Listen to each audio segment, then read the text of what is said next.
Is it me, or is it every time a brand new console is about to hit the market, we hear things about overheating? This console is running hot. This console is blowing out hot air. This console is on fire. This console burned down this person's home. Every time, it never fails, we always hear stories about this console is running hot, that console is running hot. Whether it's Xbox fans, PlayStation fans, it doesn't matter.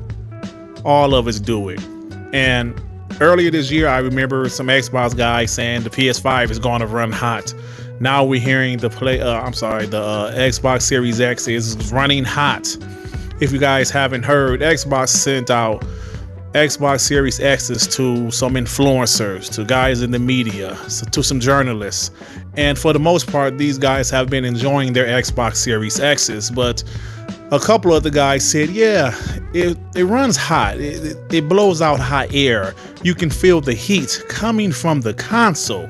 Now, these guys never said it's overheating. These guys never said the Xbox Series X cut off because it was so hot. Those guys never said that. They were just saying they felt heat coming from the Xbox Series X. And because they said that, you guys know what happened. Oh shit. The memes are everywhere. Now we're hearing people saying the Xbox Series X is overheating. Xbox is in trouble. It's going to burn down people's TV stands. It's going to burn down people's basements, their homes. Watch out. The Xbox Series X is coming in hot. Same old shit. We hear this every single time. Look, if you guys want to be honest, throughout these years, we've always talked about this console's running hot. Is this supposed to run this hot? Is this normal for my console to be hot as hell? I can fry egg on this bitch. Same old shit. But there was only one console that legitimately had overheating issues, and that was the Xbox 360. We all know the Xbox 360 was the only console that legitimately had overheating issues. And we know about the red rings of death and the issues that Microsoft had with the 360. That's it. Of course, you might have one console here might overheat, one console there, but the Xbox 360 had legitimate issues. That's the only console. So we need to stop all of this bullshit. You think Microsoft will let another one of their consoles have an overheating issue again?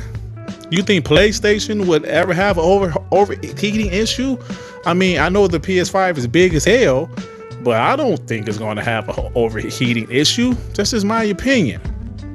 Well, anyway, one of the influencers that Xbox gave a console to was Jeff Grubb.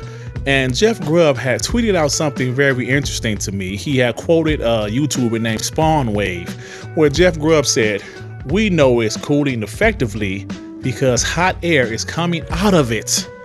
Let me read that again. We know it's cooling effectively because hot air is coming out of it.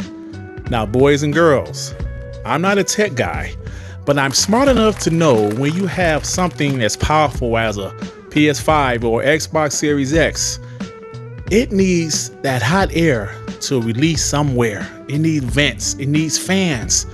If all of that hot air was stayed inside of that box, then you will have legitimate overheating issues. Isn't that right, boys and girls? Of course it is.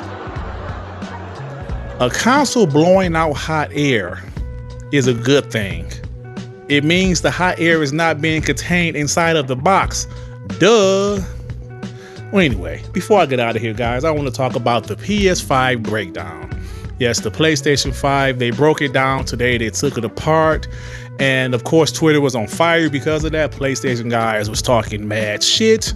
Look at this. This is a great built, a highly skilled, engineered console. And Xbox guys are like, look at the size of this bitch. You know, he was going back and forth. I saw some PlayStation guy saying, oh, it's only a screw, because if you guys haven't heard, in order to lay your PS5 horizontally, you have to, unscrew this thing and then put it back and put it on the bottom of the console, some other shit. And some people were like, this is too much. Other guys are like, it's only a screw. To be honest, yes, it's only a screw. It's not really difficult. The Xbox Series X, you can just lay the console on the side, and that's all you have to do. With the PS5, you have to unscrew something and hook it up to another part of the system. Both of it is easy, but I think what most people are trying to say, I have an analogy. Say microwave popcorn, right? Microwave popcorn versus stovetop popcorn, cooked the old-fashioned way.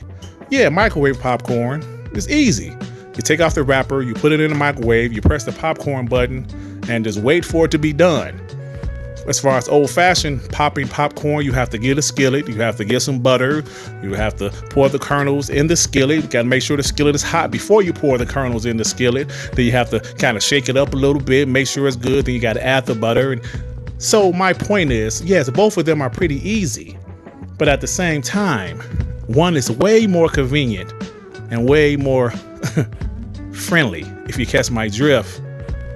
So the SSD is another thing that the external SSD, you could just plug right into the back of the Xbox. Meanwhile, the PS5, you have to unhook it slightly and do some other shit.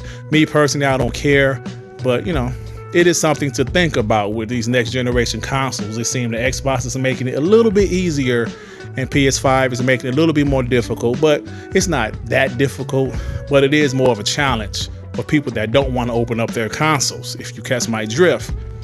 Well, anyway, y'all, guess what? I'm about to get out of here. If you like this video, please hit the like button. If you happen to stumble upon my channel and you think I'm decent enough, why don't you subscribe, please? And if you subscribe, hit that notification bell to know when my black ass is doing some new content, baby. All right, everybody. Peace and love. Peace and love. Shit. Damn, man.